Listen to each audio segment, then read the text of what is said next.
Welcome to Surviving Motherhood. I hope you're having a great day so far. Last week, when I did What's on Your Mind 09, we were looking at anchor verses. And I told you at that time that I was going through Psalm 121. I was reading it one verse at a time, one day at a time, which is really how I like to go through the Psalms. Well, I'm finished now. And today I would like to spend some time sharing with you some of the things that God showed me as we spent time together in Psalm 121. Now, I've printed it for you down below, but I'm going to go ahead and read it for you out of my Bible. I lift up my eyes to the hills. Where does my help come from? My help comes from the Lord, the maker of heaven and earth. He will not let your foot slip. He who watches over you will not slumber. Indeed, he who watches over Israel will neither slumber nor sleep. The Lord watches over you. The Lord is your shade at your right hand.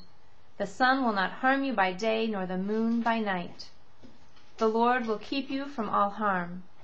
He will watch over your life. The Lord will watch over your coming and going, both now and forevermore. And I'm laughing because I wonder if you hear Mindy over there whining. Usually when I read my Bible, she's sitting on my lap. I think she might be a little jealous right now. Anyway, for those of you who don't know, Mindy is my dog. It's not my daughter.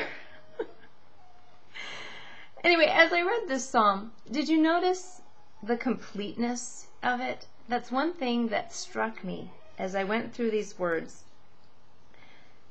Everything in here is complete. God is everywhere at all times. He is watching over us in everything we do. I really liked verse 4. It says, "Indeed, he who watches over Israel will neither slumber nor sleep." And I don't know why, but indeed stood out to me. It was as if he's saying, well, think about, when do you say indeed? Indeed is when you really mean something. It's like, yeah, you might not believe this, but it's really true. I know this. Really, this is it.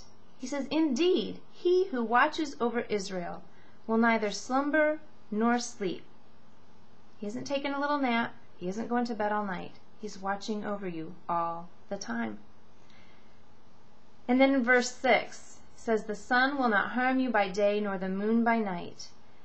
And the day that I was meditating on that verse, it was like God was saying to me, "Karen, think about it.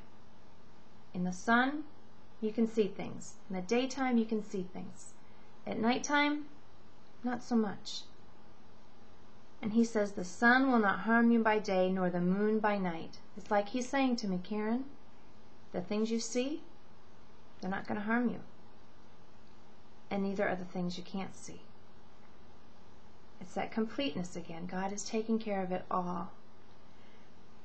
And the last verse, verse 8 says, "The Lord will watch over your coming and going, both now and forevermore."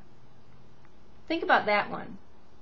Most everything you do, either you're coming from something or you're going to something. And God says He will watch over your coming and going, both now and forevermore. God encouraged me so richly as I spent this time in this psalm, and I pray you will be blessed today too.